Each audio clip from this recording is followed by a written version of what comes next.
Hello, everybody. Thank you so much for joining today. This is the Eva Report and Resource Center update. And this is for just an overview of everything that's going to be happening as far as reporting goes when we go live next week. I'm going to go ahead and turn off my video just since we're going to be looking at the PowerPoint. This training is primarily for our Tier 1 and Tier 2 Hypercare teams, as we'll be dealing with a lot of our user questions as they pertain to reporting, but also I've invited all of the account executives and the entire Eva team because reporting is something that kind of crosses all of our functional areas. And it's just good for everybody to have all this information at their fingertips. And I've got a lot of training resources that are posted on the web for everyone to be able to access and share out if you, come across any users that are asking for this information. So let's go ahead and jump in here.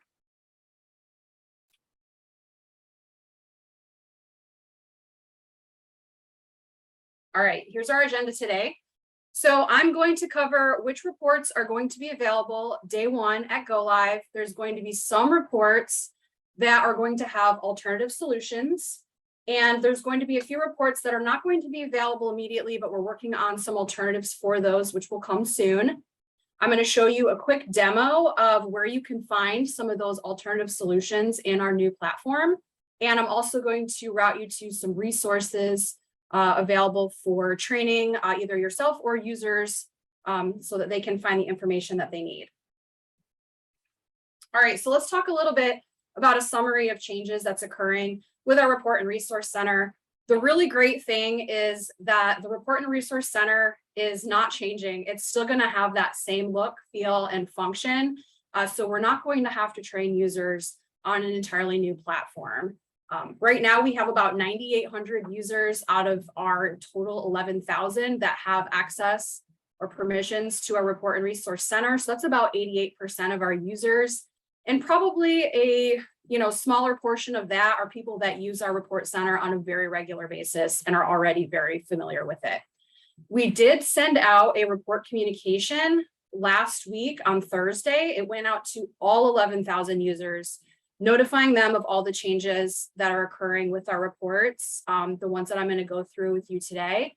So everyone should have received that communication and they should be aware of what's going on. And like I said, there's going to be some reports that are not changing for them. They'll be immediately available, so there'll be no differences for users.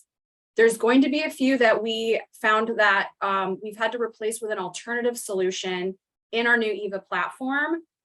So I think the challenge will be to make sure that users understand where they can find that information, because it won't be in the Report and Resource Center like it previously was. It'll be through a different screen, but they can still access very similar data.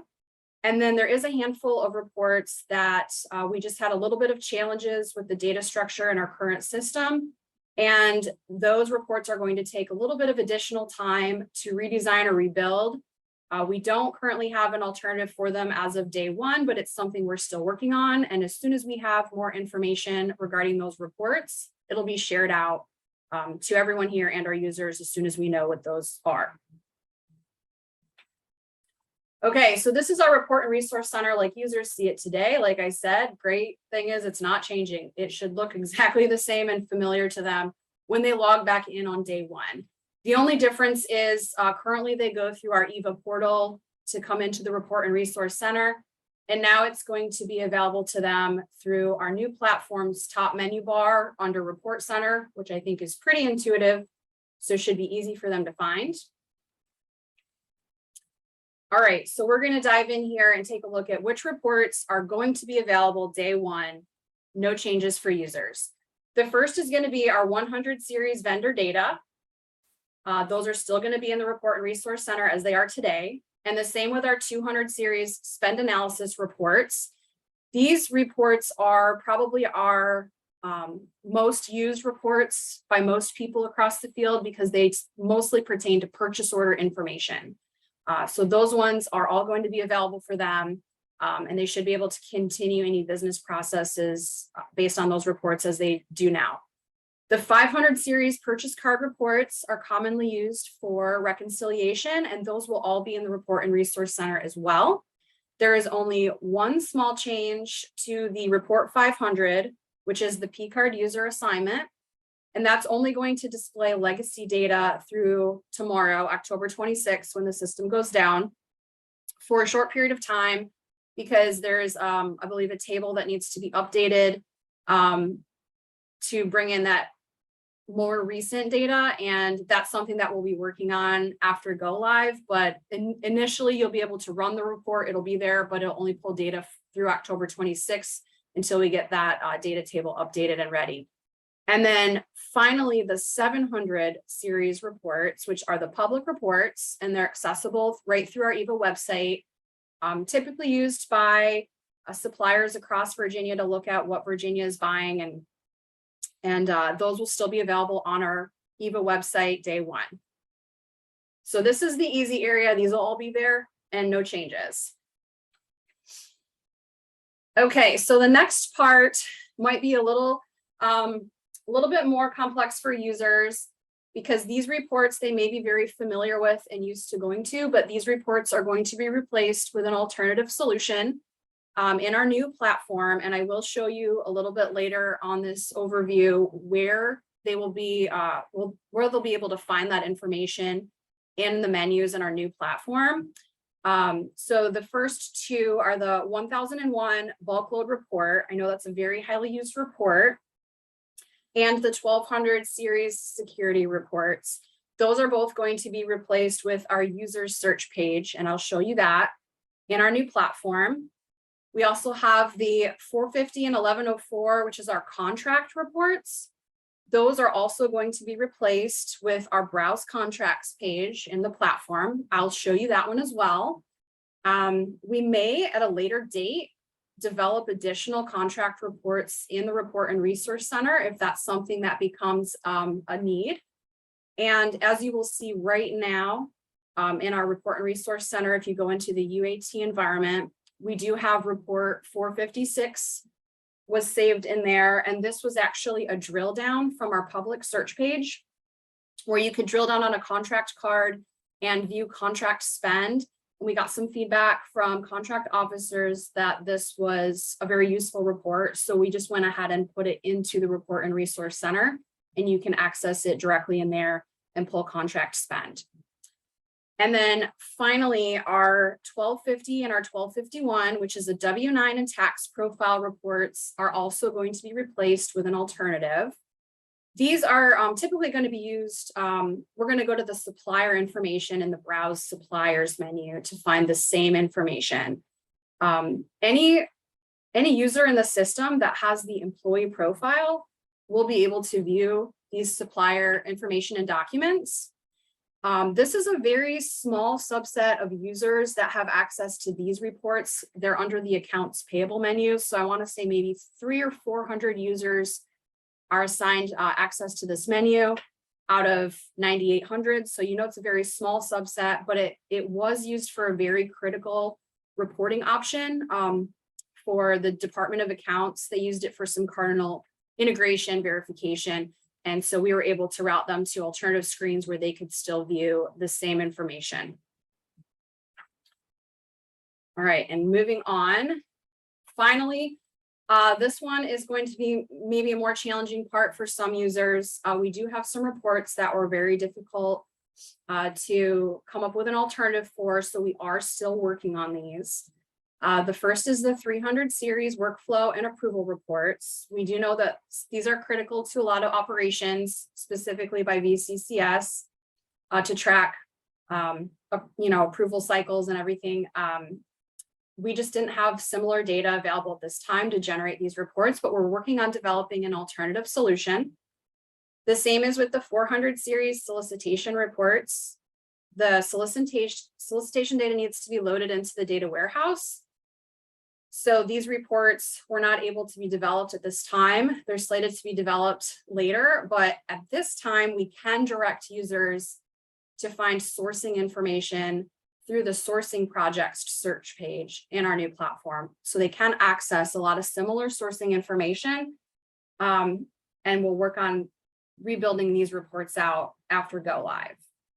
And don't forget, All of our solicitations are posted on the All Opportunities page, which does offer a lot of filter and search criteria. So users should be able to go to that page as well if they're looking for specific solicitation information.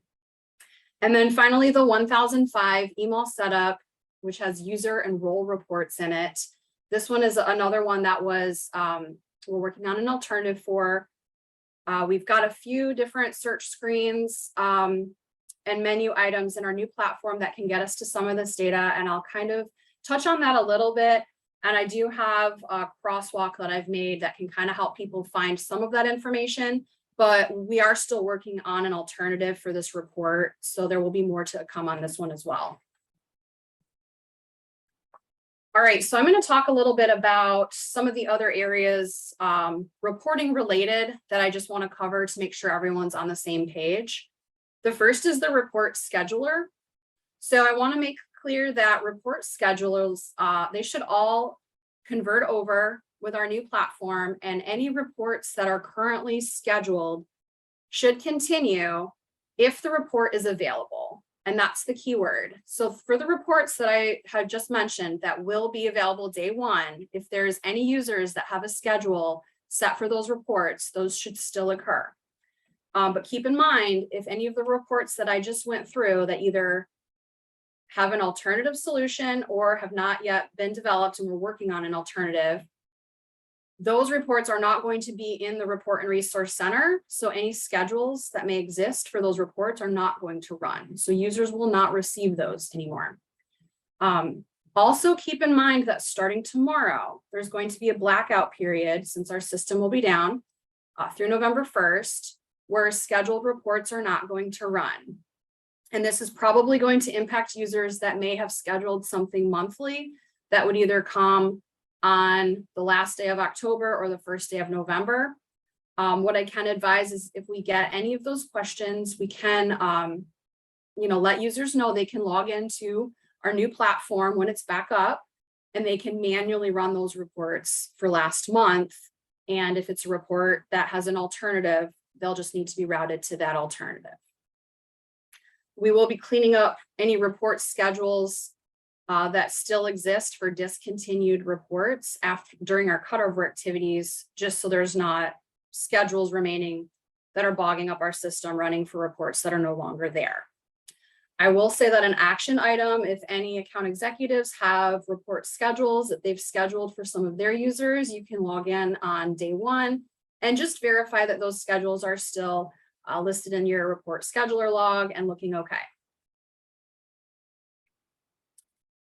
All right, our report documents tab. This is going to transfer over as well. We will update any documents in here as appropriate with current information. And as of right now, we've already loaded a whole bunch of security, user management, data management documents in here. So if you had attended the training for our user management or data management, Yana sent out a whole bunch of those documents, and we have already uploaded those into the document center. So if you're looking for them, you can find them in here as well, and we'll verify those all again after go live. Our public contract reports, which currently you can access through our website under the statewide contracts. This is going to be replaced with a link to our new Eva public contract portal. And this link is going to offer similar filtering and searching features for contracts, just like our report does today. So that'll be available and up on the website day one. It's just going to look different than our previous report that was here. Okay, now if you log into our Eva portal today, for the last day, you usually can go under the dashboards menu here to find your entity overview or your SWAM overview dashboards. And these dashboards offered a little drill down feature if you clicked on the more info button, where it opened up some very specific views for reporting on SWAM and entity information. We got the feedback that a lot of our entities really liked these views. It helped them with SWAM reporting. They're very specific to what they like to see. So since our Eva Portal, as we know it today, is going to be going away, we actually preserved these reports in our report and resource center. So we've now put them under reports number 250 and 251 right here.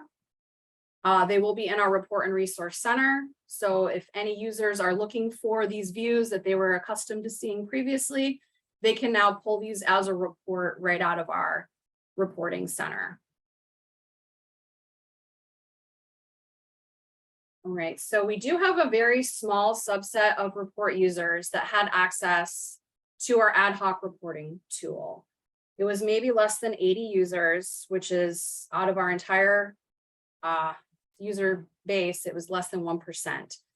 So it's a very small portion, but they did have very specific reporting needs to be able to build their own reports through this tool.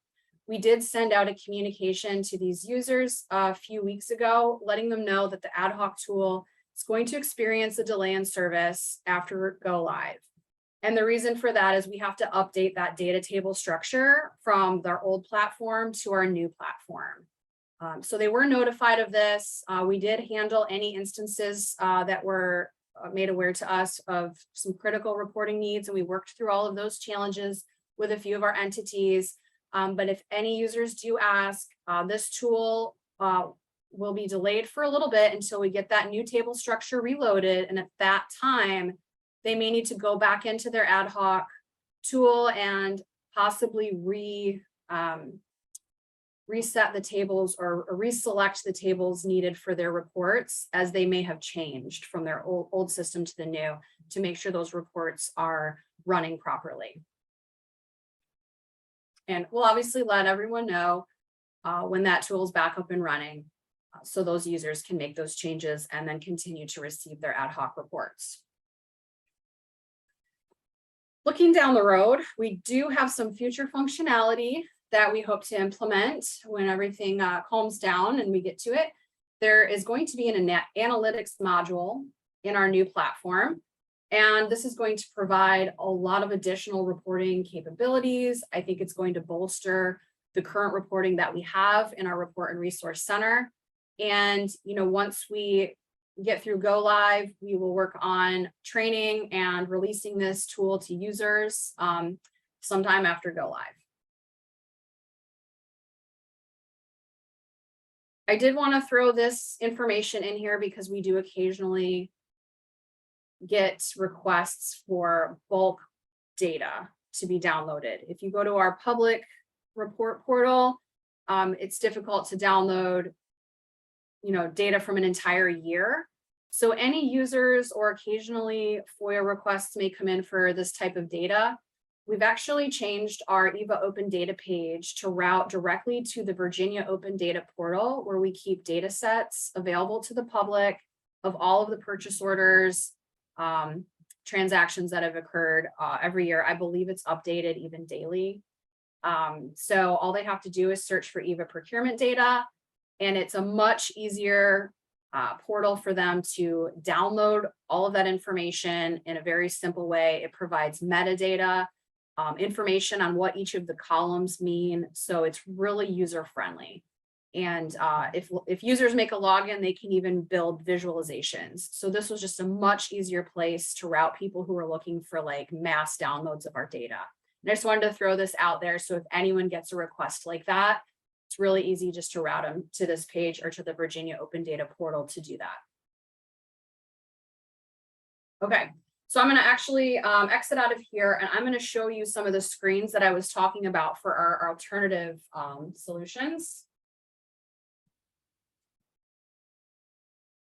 Get set up here. All right.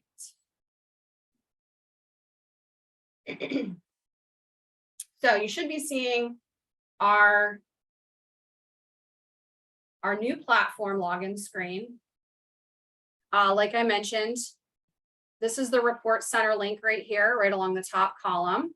So the first thing I'm going to show you is the alternative method to find information that would be similar to our bulk load report, which is the 1001 or our 1200 security reports. First thing you're going to do is go to the Manage menu, and you're going to click on Users. and there will be a read-only availability for this permissions for user management and data management. So if users don't have a security function, they should be able to access this information without altering any data. As you can see, this brings up what we call our search page. It's got a variety of columns on it, and there's going to be some search criteria along the top where users can filter all of this information. And there's also a little filter button along the side, which gives all users additional options to filter their report down by whatever they're looking for. You can use the little pin here to pin this menu open. But I do want to show you this table down below is customizable, it's exportable, and this is what we're using as an alternative for what we previously had for security reports and bulk load. It contains a lot of user data, and you can see there's everything from profile information, etc. But what I really want to show you is for every search page in this platform, if you go all the way down to the bottom right corner, there's a small little cog or a little gear looking symbol. And this is really the key to customizing and exporting this page. So any users who need to do that function will need to know about this tiny little symbol down here. So when you click on it, it brings up a menu, and you can see these are all the columns listed here that are available on this page, and they have toggles. So you can toggle these columns on or off. You can see everything from Logi roles, expenditure limits, etc. And as users decide what information they want to see on this report, they can toggle all their columns on or off until they have everything they need. And then if they want to further customize their report, you can simply hold your mouse over the menu items and you can drag and drop them into any order that you choose. So this is how this page would be fully customized to what somebody may be looking to use it for. Now, once they've got all these customizations set on the page the way they want them, the download feature is right here at the bottom of the table where it'll export this page the way you see it now into an Excel format. And finally, I want to make sure you know that there's a little yellow star up in the corner, top left, where you can save all of your customizations to your favorites. So you can click on that star, you can name your report, and you can click add page. And now every time you need to see this exact view, you can click on my favorites and you can go right back to this view. So this is how users will be accessing this information in lieu of what they were used to seeing before in the Report and Resource Center. And every search page will work the same. So that's what's going to cover the 1001 and the 1200 reports. I'm going to show you the alternative for the 450 contract reports, which you'll find under the contracts menu. And then you'll hit browse contracts. And again, you'll see the same type of search page. A lot of contract information was added to this page so that users can customize what they want to see. Again, you're going to have the same filters and search criteria available at the top. And just like I showed you before, you'll have the ability to customize it, export it, and save it to your favorites at the bottom. So this page, the contracts search page, browse contracts, will be the substitute for our contract reports that were previously in the Report and Resource Center. For the small subset of users that were using the 1250 and 1251 W-9 and tax profile reports, that was typically showing them supplier information. So if anybody has an inquiry about those reports, they will now be going to the suppliers and then browse suppliers menu. Again, this is another search page with the same functionality I just showed you for customization and exporting. They can do any kind of searching with all these filters to find the supplier that they're looking for. You can even filter using this filter up here by document type all the way down at the bottom. And you can sort it by suppliers that only have W-9s in their uploaded in their profile. And then when you click on a supplier's profile, the information that was typically used in the 1250 and 1251 reports will all be under this supplier profile. So the first is the company information, which will have all variety of fields here for them to verify. The documents inserts menu item will be where they can find the W-9 for that verification. And then also addresses was another key field that was verified for Cardinal integration. And you can see all the address information will be here on this address page. So that's where any users that were formerly using those reports can find all that information under the supplier record. Okay, and then finally, I'm just going to touch on some of the menus that could potentially be used as a replacement for the 1005 report. We're still working on an alternative solution to be more comprehensive on this report, but I want to kind of point you to a few menu items that if you have a user that's really looking for something specific, it might help them find that information. The first is under the Manage menu. I already showed you the users table. There's a lot of user information in there. You can also refer them to the approval rules, header field 1 and 2, or we've got our chart of account data here. The second is under procurement. You can go to the browse allocation templates, provide some similar information that was previously in the 1005 report.